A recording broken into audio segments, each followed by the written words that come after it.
Bismillahirrahmanirrahim. Assalamualaikum warahmatullahi wabarakatuh. Perkenalkan, nama saya Amalia Soleha. Nomor NIM saya 2018-0208-035 Universitas Nahdlatul Ulama Purwokerto. Nah, di sini saya akan membuat video untuk memenuhi tugas UAS Teknik Pengambilan Keputusan tahun 2021 yang diampu oleh dosen Ibu Titi Haryanti SEMSI. Dalam video ini saya akan menjelaskan mengenai mata kuliah Teknik Pengambilan Keputusan bab 3 tentang dasar pengambilan keputusan. Dasar pengambilan keputusan. Ya, menurut George R. Carey, bahwasanya dasar pengambilan keputusan dapat digolongkan dalam 5 golongan, yaitu intuisi, pengalaman, fakta, wewenang, dan rasional.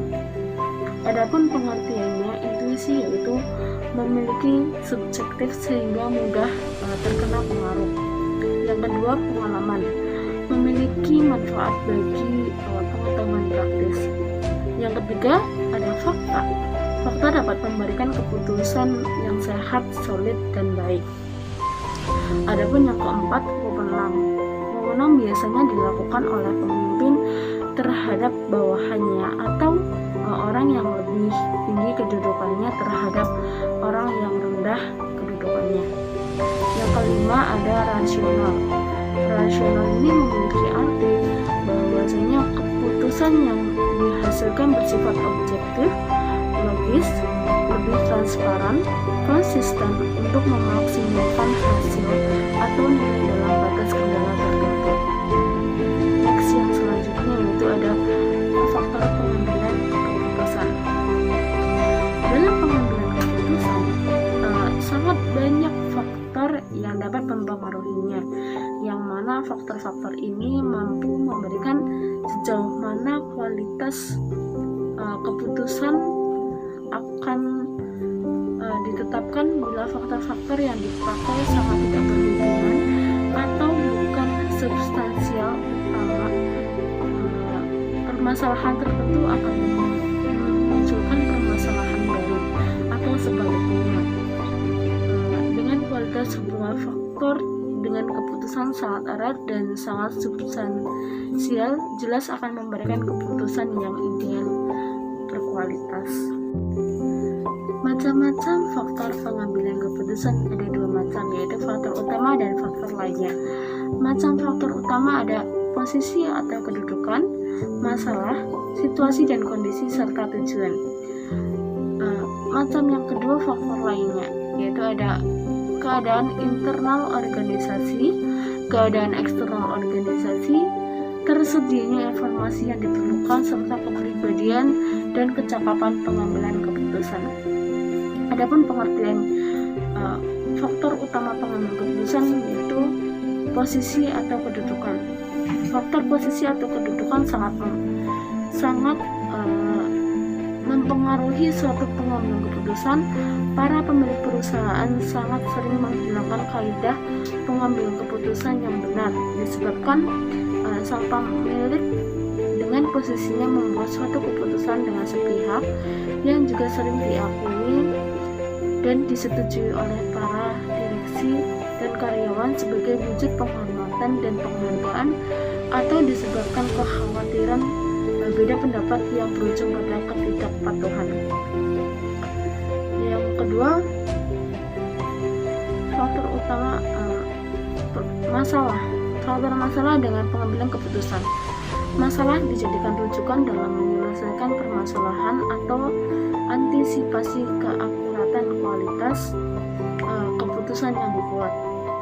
Bahkan diharapkan dari keputusan yang dibuat mampu melihat masalah yang akan muncul atau dampak masalah yang timbul, bahkan masalah yang sekaligus dapat diselesaikan.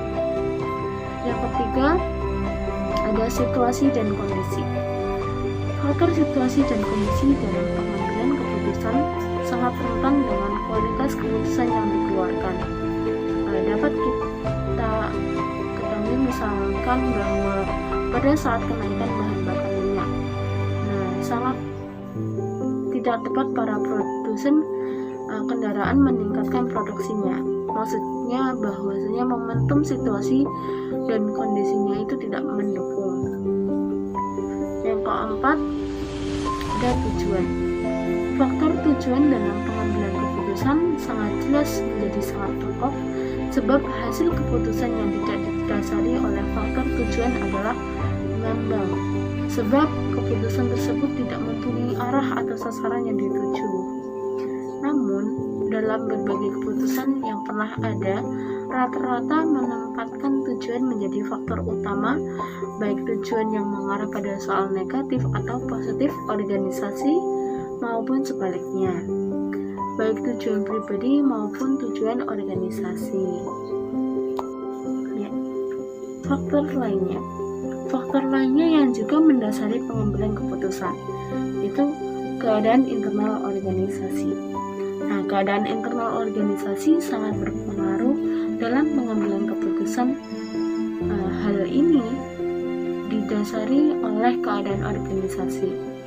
Adapun hal-hal kesiapan organisasi yang dimaksud antara lain kesiapan organisasi berupa dana, kemampuan karyawan, kelengkapan peralatan organisasi, dan struktur organisasi. Yang kedua ada keadaan eksternal organisasi. Nah, keadaan eksternal organisasi terhadap keputusan menjadi sangat penting, sehingga para pengambil keputusan harus mempertimbangkan faktor-faktor eksternal yang mempengaruhi.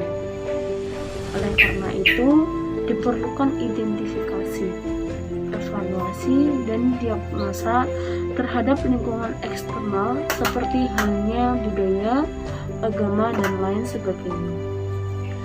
Yang ketiga ada tersedianya informasi yang diperlukan.